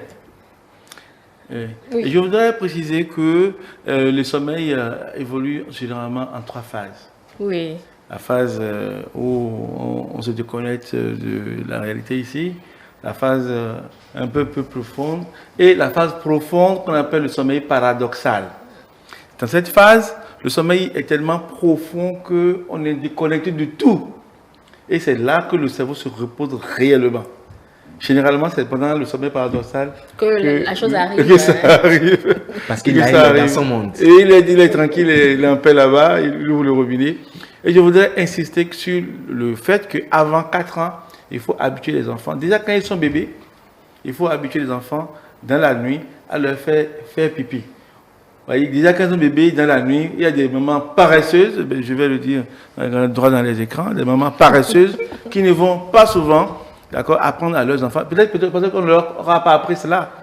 Mais il y en a qui savent et qui ne veulent pas le faire. C'est d'elle que je parle. Mais ceux qui ne savent pas, c'est l'occasion de le savoir. Un bébé, dans la nuit, vous le soulevez, vous stimulez le besoin. Vous allez me donner l'envie de gêner à moi. Et quand vous dites ça, quand vous faites ça à un enfant 2 fois toutes les nuits, depuis qu'il est bébé jusqu'à ce qu'il grandisse, il cultive le réflexe.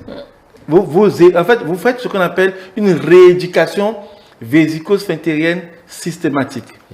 Ce qui n'est plus l'habitude d'aujourd'hui. Nos mamans d'aujourd'hui sont des paresseuses. Excusez-moi le terme. Et si vous permettez, j'ajoute, il faut apprendre à changer les couches à l'enfant lorsque c'est mouillé et qu'il vous le signale.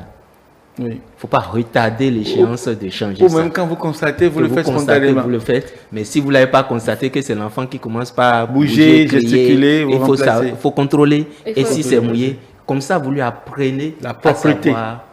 Donc l'économie de couche ne marche pas. Non, ce n'est pas une bonne chose. Après, vous allez vous plaindre parce que les enfants ont des mycoses, parce que les enfants ne sont pas propres, mais c'est vous qui y avez poussé. Absolument, oui. Voilà. Donc c'est ça le problème. D'accord. Alors, donc, l'énurésie peut survenir à tous les âges. On dit chez nous, en Afrique, au Bénin particulièrement, que la femme qui est énurésique tue son mari. Il paraît que lorsque vous avez une femme qui dort à côté de vous, qui fait pipi au lit, vous allez mourir. Ah, celle-là, je ne l'avais pas entendu. Ah, ça, dans la culture africaine béninoise, ça se dit. Nous sommes les spécialistes des urines. Je dis souvent que nous sommes les plombiers urinaires. Oui, vous êtes les plombiers urinaires. Donc ça, on nous le dit. Dans la culture, vous pouvez vous renseigner. Une femme qui fait pipi au lit dans la chambre d'un homme, l'homme finit par mourir parce que c'est une malédiction. Je voudrais donc lever un coin de vache sur cette déclaration qui n'est pas vraie. Et qui, malheureusement, parfois amène des couples à se séparer à cause de ça. Lorsque vous avez votre femme ou votre mari qui est pipi au lit, allez à l'hôpital. Il y a souvent et quand c'est le mari qui fait quand c'est le mari, la femme ne meurt pas. Vous voyez déjà que c'est oui. Quand c'est le mari, c'est la femme n'a rien du tout. Non, en fait, moi je ne le justifie pas, mais on peut essayer de comprendre vu qu'on dit que la femme est la puissance matricielle. Vous connaissez la chanson qui parle de la femme. Tu me connais. Moi, je ne voudrais pas que les gens continuent toujours de plus ou moins féministe, mais je dis on peut essayer de comprendre. Je ne le justifie pas, mais c'est les croyances. Mais là, justement, on lève le voile sur la chose pour dire qu'il n'en est rien. Alors, quels sont donc les traitements dont on peut bénéficier lorsqu'on a une énurésie? Après donc l'examen, l'interrogatoire et tout, on peut identifier soit un problème psychologique, auquel cas on envoie l'enfant chez un psychologue pour une psychothérapie. Nous-mêmes, nous sommes outillés pour faire la psychothérapie de première ligne. Quand ça nous dépasse, on envoie vers les spécialistes. Et ça, c'est très fréquent. Et moi, j'ai souvent rencontré cet aspect, cette dimension du problème chez la plupart de mes patients que j'ai pris en charge. Donc, je m'occupe de ça d'abord. Docteur, s'il vous plaît, Oui. permettez-moi, revenez dessus parce que là, vous venez de dire c'est très fréquent. Oui, c'est Et très souvent, fréquent. les parents, on met toujours en cause l'enfant. Oui, non, c'est pas l'enfant. C'est pas l'enfant. Il faut, Toujours en cause. c'est la responsabilité des parents d'accompagner l'enfant qui a un problème d'énurésie. Il faut savoir que c'est une autre responsabilité. Ce n'est même pas un honneur pour vous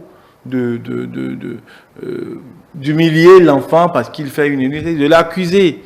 C'est votre responsabilité. Quand vous avez failli à votre rôle d'éducation, l'enfant naît avec un système vésico-sphinctérien immature qui va mûrir avec le temps. Absolument. Pendant ce temps, vous devez rééduquer ce système en lui apprenant à se lever régulièrement la nuit pour faire pipi. Donc, vous devez vous réveiller, vous d'abord en tant que parent, réveiller l'enfant et l'amener faire pipi. Mais les femmes aujourd'hui ne font pas cet effort. Dans le temps, Vous dites tout le temps. les hommes, la responsabilité du foyer incombe à la femme. Sur deux personnes. Incombe surtout à la femme. D'accord. Dieu a fait les choses de sorte que la femme est la mère de l'humanité. Elle est la mère de son mari, de ses enfants. Mais malheureusement, c'est Dieu, c'est le système qui est comme ça. Apparemment, tu n'as pas t'en sorti de ce débat. Je me suis habituée. On n'y peut rien. Vous êtes comme moi seul. Comme on le dit, à grand pouvoir, grande responsabilité. C'est vrai. Et Dieu, je sais pas, le bon Dieu, le Créateur, ou le grand Manitou là-haut, a bien voulu leur confier beaucoup de charges, beaucoup de pouvoir. Si la dame elle est défaillante, l'homme doit pouvoir Oui. venir à la rescousse. Par contre, pour ça, c'est là où j'en venais. Par contre, je suis d'accord avec vous. Il ne faut pas que les hommes rejettent tout le tort sur la femme. Il faut se compléter. Il faut une relation oligomérique entre l'homme et la femme, ce qui permet de faire l'équilibre. Quand l'homme a des différences, la femme vient en supplément. Et quand la femme a des différences, l'homme vient pour suppléer. Donc c'est ce que nous souhaitons. Mais les parents, entre griffes, l'homme et la femme, doivent savoir que c'est leur responsabilité. Donc, d'amener l'enfant se réveiller 2-3 fois la nuit pour pouvoir uriner, vider la vessie. Et cette rééducation va faire acquérir à l'enfant le réflexe d'une mission éveillée, se réveiller dans la nuit, faire pipi. Et pour les personnes âgées qui sont dans le cas, pour eux, c'est la vétusté de et souvent, quand on prend l'âge, tous les systèmes vieillissent et se fatiguent. Et c'est des maladies de la sénescence, de la vieillesse. Et quand ça tout vieillit, surtout ceux qui n'ont pas eu à faire beaucoup d'activités sportives, qui paraissent après, qui sont tout le temps assis dans un fauteuil, leur système vieillit plus vite et se fatigue plus vite. Mais parfois, il y a une maladie donc, qui va être derrière cette incontinence urinaire qui peut donc justifier cette énurésie-là. Mais souvent, chez les personnes âgées, ce n'est pas l'énurésie, c'est plutôt une incontinence. L'incontinence. Oui. Et cette incontinence-là aussi peut être due à la vétusté des organes. À la vétusté du système, oui. D'accord. L'incontinence, souvent, chez les personnes âgées, va être due à un problème prostatique, à un problème vésical, à un problème neurologique. Surtout s'il y a un diabète là-dessous et tout ça, ça peut amener des problèmes. La lenteur du geste. Oui. Et il veut bien, mais le temps d'aller. Oui, par contre, ça, c'est tout problème qui signe une tumeur de la prostate. Et quand on les opère, tout rentre dans l'ordre. Oui. D'accord. Donc, quand on est malade, il faut aller à l'hôpital, c'est le plus important, ce que je recommande à tout le monde. Donc, on était sur le traitement de l'énurésie. Donc, l'énurésie peut se traiter de 3 façons. La première chose que je commande à mes patients, la plupart du temps, il faut d'abord avoir un calendrier missionnel. On vous remet un papier sur lequel vous cochez toutes les heures auxquelles vous urinez et vous appréciez le volume d'urine que vous avez mis. La quantité, est-ce qu'elle est petite, est-ce qu'elle est moyenne, est-ce qu'elle est grande? Parfois, on leur remet des éprouvettes graduées pour quantifier la quantité d'urine. Ça permet à l'urologue d'avoir une idée exacte de comment ça se passe dans le temps. Et on propose d'abord aux parents de mettre un réveil à disposition du patient et d'eux-mêmes, et à des heures précises de la nuit. Souvent, ça dépend de l'heure à laquelle l'on se couche. Quand vous vous couchez 2h30 plus tard, on doit vous réveiller. 2h30 plus tard, on doit vous réveiller. 2h, jusqu'au matin. Donc, en fonction, donc, quand vous faites 2h30 et que vous voyez qu'il a fait pipi avant les 2h30, il faut revenir à 2h, puis à 1h30. Et quand on commence par faire des missions chronométrées dans la nuit, il faut amener l'enfant donc à éviter de boire beaucoup d'eau dans la soirée, surtout après 16 heures. D'éviter les sucreries dans la soirée. d'éviter de trop manger avant d'aller au lit, d'éviter de boire beaucoup d'eau avant d'aller au lit. Parce que souvent, c'est les enfants qui boivent beaucoup d'eau aussi. Et généralement, ce seul moyen peut suffire pour guérir un enfant ou un adulte qui s'applique bien. Et il faut expliquer à l'enfant. Il faut expliquer à l'enfant le bien fondé. Pourquoi on doit le réveiller, pourquoi il doit éviter de boire l'eau et pour qu'il adhère. Il faut négocier avec l'enfant pour qu'il s'intègre lui-même à son propre traitement. Ouais. Sinon, il vit cela comme un traumatisme. J'ai reçu récemment une patiente de 17 ans, 18 ans, d'accord, qui a une hérésie comme ça. Tout le monde la flèche dans la maison, et elle fait pipi tout le temps, les habits sentent pipi, elle est une jeune fille, donc tout le monde parle mal d'elle, et voilà, et les résultats scolaires aussi ont pris un coup, on me l'a amené. J'ai fait l'interrogatoire, j'ai fait mon diagnostic psychologique, et j'ai fait la psychothérapie, je l'ai rassuré, je lui ai dit non, et il y a des propos qui lui sont tenus, en fait, qui la traumatisaient. J'ai fait venir sa mère, et j'ai expliqué l'effet de ces propos traumatiques, d'accord, dans sa vie. Et j'ai dit, il faut parler à tout l'entourage pour qu'on ne lui dise plus ceci, cela. On lui a demandé, mais qu'est-ce qui te fait mal? Qu'est-ce qui te fait mal dans ta vie? Et elle a dit, près de 5 à 7 choses. Donc, on a expliqué tout ça à la maman. Et j'ai demandé de rencontrer tous les parents dans la famille pour qu'on ne lui dise plus ces choses-là. Ça a fait un. Deuxième chose, j'ai mis en place les missions programmées dans la nuit. Et ça fait 2. Et 3, je lui ai dit, chaque fois que tu fais pipi, dès que tu te réveilles, sans qu'on ne te parle, lave tes habits, sèche-les. Et pour qu'il n'y ait plus d'odeur de pipi, ni dans ta chambre, ni quand tu sors. Ne le cache plus, voilà. Ça fait environ 6 mois. Le nombre d'énurésies a diminué considérablement. Rien que ça. Vous voyez? Rien que ça. Sans médicaments. Sans médicaments. Sans un seul médicament. La maman est venue me dire qu'elle veut médicaments. Je lui ai dit non. Les médicaments, c'est en 3e position. C'est en 3e position. On ne met pas les médicaments comme ça. C'est quand on a le dos au mur. Le deuxième moyen, c'est le pipi stop. C'est-à-dire? Le pipi stop, on peut l'enterrer dans votre caleçon et qui est relié à un appareil sonore. Dès que la première goutte d'urine tombe dedans, il y a l'alarme qui se déclenche. Okay. L'alarme se déclenche, donc oui, mais vous vous réveillez et puis vous allez faire pipi. Donc c'est un réveil qui est raccordé à votre slip. Donc dès que la première goutte tombe dedans, donc vous vous réveillez. Ce n'est pas disponible chez nous malheureusement. Des parents sont capables de l'acquérir, on leur prescrit, ils vont acheter. D'accord. Et le 3e moyen, c'est les médicaments. Les médicaments. Le médicament, c'est en fait l'ADH en comprimé. Ah d'accord, donc on vous fait prendre un comprimé le soir et la nuit, vous ne produisez plus d'urine. Et vous êtes sec le matin. Est-ce que ce n'est pas dangereux, ce processus, ce procédé-là? Non, vous le faites pendant un certain temps et puis après on l'arrête. C'est comme si on vous apporte quelque chose qui manque à votre corps pour régler votre problème de santé. D'accord. Ouais. Donc, si je résume, au fait, pour les incontinences, ça, c'est le patient même. Pour l'énurésie, c'est avec l'apport de l'entourage. Enfin, il faut, dans tous les cas, oui, l'un comme même plus l'autre que le soutien de l'entourage est important dans toute maladie. Si je me mets à dire, j'ai les maux de tête maintenant, les propos que vous allez tenir peuvent déjà apporter un soulagement à ma maladie. Vous comprenez? Mais si j'ai les maux de tête et puis vous m'ignorez, bon, ça peut aggraver. Voilà, vous comprenez? Donc, le soutien du patient, le soutien familial du patient, le soutien du conjoint, des enfants, de l'entourage, des frères et des sœurs, des collègues, importe beaucoup dans le résultat qu'on obtient dans le traitement d'un patient en général. Donc il faut savoir que le soutien social est un soutien important et une part importante dans le traitement que nous administrons à nos patients. Il y a beaucoup d'exemples que je peux donner, mais on risque de ne pas quitter ici. Oui, effectivement. L'énurésie peut se guérir également, donc c'est pas incurable. Peut se guérir. Il faut juste faire recours à un neurologue. Éviter les traumatismes inutiles sur les enfants, surtout les enfants, parce que ça ne va pas les aider à la langue. C'est ce que moi je retiens de part et d'autre. Voilà, pour ceux qui se retrouvent dans le cas, le premier réflexe, au fait, c'est d'aller consulter. Si vous ne pouvez pas faire la lame vous-même, allez consulter pour savoir de quoi il s'agit, ne faudra pas rester à la maison pour taxer l'enfant de tous les noms. Il a 14 ans, il fait pipi au lit, il sert à rien, il faut qu'il l'oblige.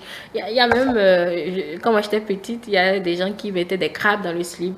Des crabes. Des crabes dans le slip. Ou bien comment vous êtes, des crapauds. Crabe ou crapaud, en tout cas, pour obliger l'enfant de se retenir.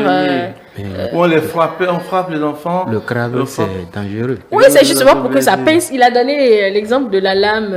Là, en fait, ça veut jouer une sorte de rôle. C'était quand moi j'étais enfant. Imaginez, moi j'étais enfant il y a longtemps. Le crabe n'a pas besoin de pipi avant de te pincer. Si tu bouges. C'est psychologique, au fait. C'est une mauvaise culture que nous avons de traumatiser les enfants. De toute façon, si moi j'ai la plainte d'un enfant qui, quand on traumatise parce qu'il a l'énurésie, j'ai le droit de saisir le juge des enfants. Donc il ne faudra pas que ça arrive. Ça tombe dans mes oreilles, je saisis le juge des enfants et ça va se compliquer. J'ai failli enfermer une femme comme ça, il a fallu que... ça n'a pas été facile. Bon. C'est pas normal. C'est pas normal, quoi. Je ne dis pas le contraire. Hein. Bon, c'est un aspect très important aussi. Hein. Mais bon, on ne va pas trop insister dessus, mais les parents comprennent que dans l'énurésie d'un enfant, vous avez, j'ai envie de dire, 75% de responsabilité et mettez peut-être 5% de responsabilité pour l'enfant et 20% de responsabilité pour l'entourage. Donc, ne dites pas que c'est l'enfant, c'est l'enfant, c'est l'enfant. Il faut l'aider. On continue, docteur, cette fois-ci avec... l'énurésie. Toujours. On a clôturé l'énurésie. On n'a pas de traitement. Voilà. Là, maintenant, on va finir sur les fuites urinaires. Les fuites urinaires. Voilà. On parle de fuites urinaires lorsque sur le circuit d'évacuation d'urine, il y a un canal, une communication anormale qui se crée et qui entraîne une fuite des urines du circuit normal. Et généralement, les fuites urinaires peuvent surviennent souvent chez les femmes, d'accord. Et l'exemple classique que je donnerai, c'est la fissure vésico-vaginale. C'est la fissure vésico-vaginale qui est une communication anormale entre la vessie et le vagin, d'accord, et qui peut survenir au décours d'un accouchement difficile, que cet accouchement soit par voie naturelle ou par voie chirurgicale. Donc la césarienne. Je vais profiter pour expliquer ce que c'est que la fissure vésico-vaginale et comment ça survient. La fissure vésico-vaginale survient lorsque, au cours d'un accouchement qui dure plus de 24 heures, où la femme n'arrive pas à accoucher, la présentation descend, c'est-à-dire le mobile fœtal descend, et en descendant dans l'avion, on avait expliqué tantôt que dans le bassin, nous avons la partie antérieure où il y a la vessie, derrière la vessie, il y a le vagin et l'utérus, et derrière l'utérus et le vagin, on a le rectum. Donc pendant la descente, chez des patientes dont la vessie n'a pas été vidée, la présentation va comprimer le vagin de la femme contre la vessie, d'accord? Et devant la vessie, il y a un os qu'on appelle le pubis. Et derrière le rectum, il y a un os qu'on appelle le coccyx, qui est la fin de la colonne vertébrale. Donc la compression de la présentation contre le vagin, du vagin contre la vessie et de la vessie contre le pubis va entraîner une zone de compression où le sang ne va pas circuler pendant un certain moment donné. Et quand le sang ne circule pas, le tissu à cet endroit finit par mourir. Et quand le tissu meurt, il se crée ce qu'on appelle un escarre, qui est une croûte de tissu mortifié qui va tomber. Et en tombant du vagin vers la vessie, il va se créer un canal par lequel l'urine va s'écouler spontanément dès que la vessie se remplit. On parle de fistule vésico-vaginale. Cette fistule peut survenir soit au cours des accouchements, soit au cours d'une tumeur, soit au cours d'une radiothérapie, soit au cours d'un traumatisme. Au cours d'une tumeur, c'est une tumeur qui se localise entre le vagin et la vessie, qui détruit cette filière et qui crée un canal. Au niveau de la radiothérapie, c'est les rayons X qu'on envoie qui détruisent les tissus, qui les fragilisent et qui créent ce canal. Au niveau du traumatisme, c'est un élément contondant, vulnérant, qui va donc percer le vagin et la vessie, créer cette communication, et donc va faire fuir les urines de la vessie vers le vagin. C'est souvent chez les femmes. Je parle de cette fissure-là chez les femmes.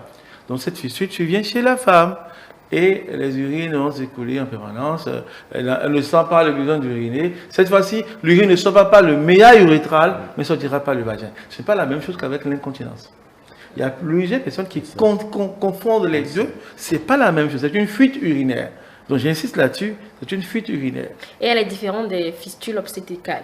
Les fistules obstétricales, dans les fistules obstétricales, il y a les fistules vésico-vaginales, les fistules recto-vaginales et les fistules vésico-utérines. D'accord. J'ai expliqué tout ça tout à l'heure. Donc c'était des femmes qui, après un accouchement laborieux, 48 heures après, maximum, commencent à perdre les urines par le vagin. Et voilà, souvent, dans nos contrées, on va dire c'est la sorcellerie, on dit non, c'est la tante, c'est la belle-mère, sorcière, zéro. C'est lié juste à ce problème que je viens simplement d'expliquer. Ouais. Alors, donc ça arrive, il faut soigner cela.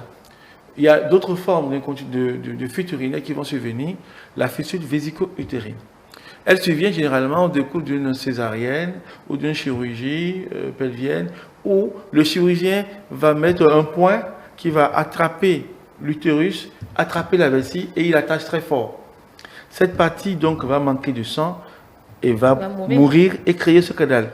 Donc l'urine qui vient dans la vessie passe dans l'utérus et sortira par le vagin, par le col de l'utérus. Vous savez bien que le col de l'utérus, c'est la bouche de l'utérus qui fait aplomb à l'intérieur du vagin, au fond du vagin. Donc, cette communication anormale va entraîner un écoulement de l'urine par le col de l'utérus. Donc, l'urine va passer directement de la vessie vers l'utérus, de l'utérus vers le vagin par le col de l'utérus. On parle de fistule vésico-utérine. D'accord. Et ces femmes, lorsqu'elles vont avoir les menstrues, d'accord, les menstrues vont passer donc de l'utérus vers la vessie et elles vont avoir du sang dans les urines. Ah oui, ça c'est comme ça, c'est des signes qui montrent qu'il y a une communication entre l'utérus et le vagin. Ces femmes, c'est des choses qui arrivent, hein. Après la chirurgie, c'est des choses qui peuvent arriver. Des fois, au cours de la chirurgie, le chirurgien peut, par maladresse, attacher l'urétère, qui est le canal qui ramène les urines des reins vers la vessie, il attache le canal sur le vagin. Et le même phénomène se produit. Je fais de vous urologue comme ça.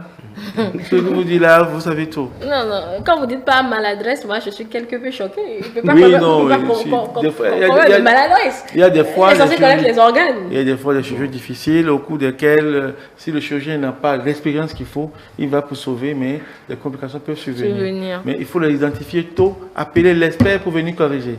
Toutes les fois où on m'a appelé pour cette expertise, je répare sans poser de questions. Et j'explique après au spécialiste ce qu'il faut faire.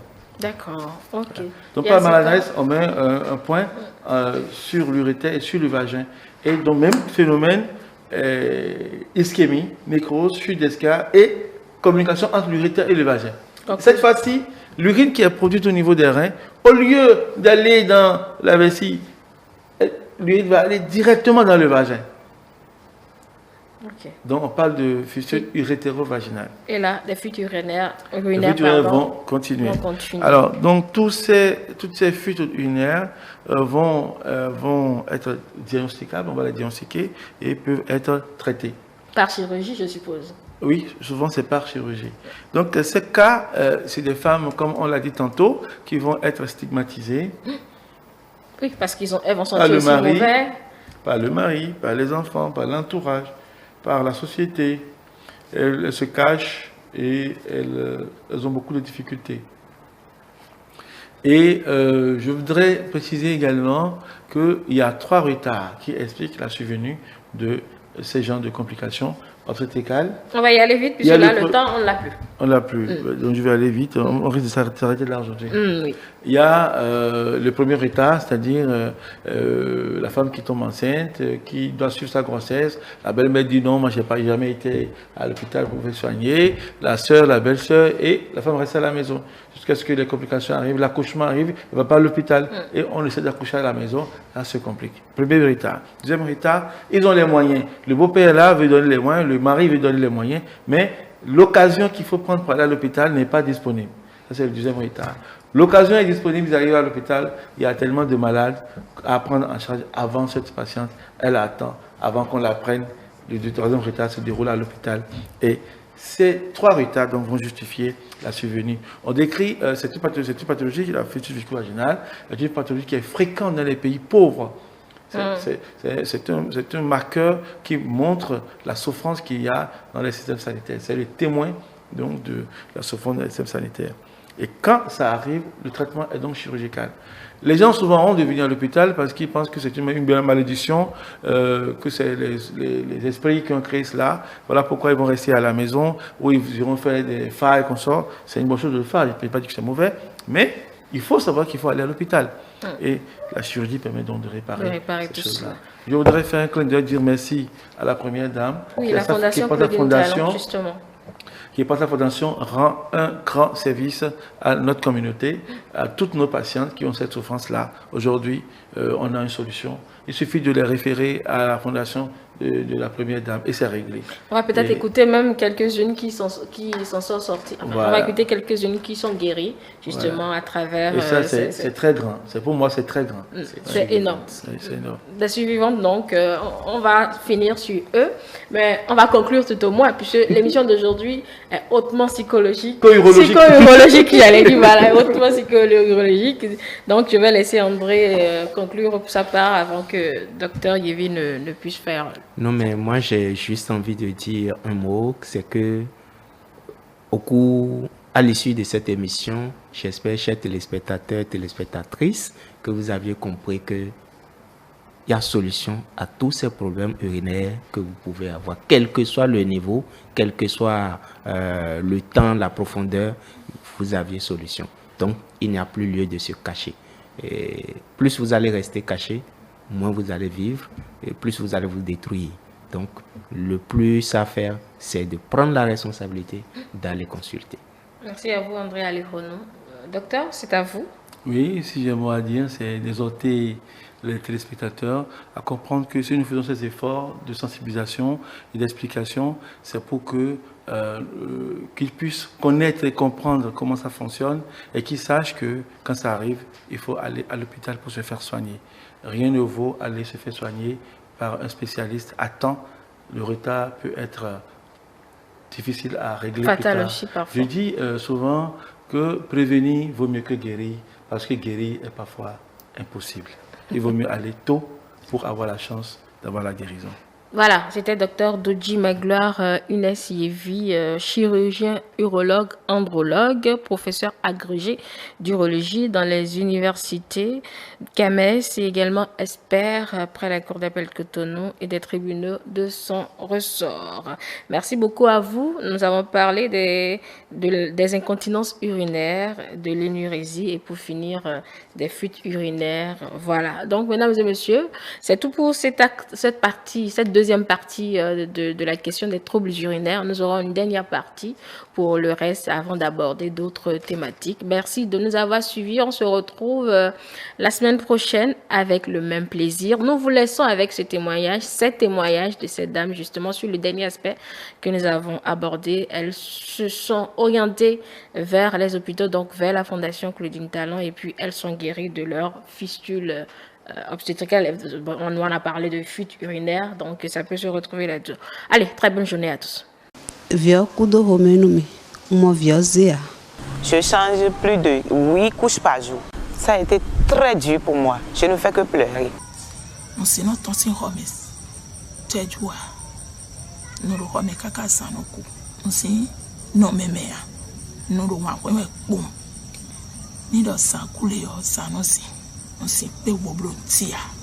Le mari va te refuser, les familles de mari vont te refuser, tout le monde va te repudier quoi.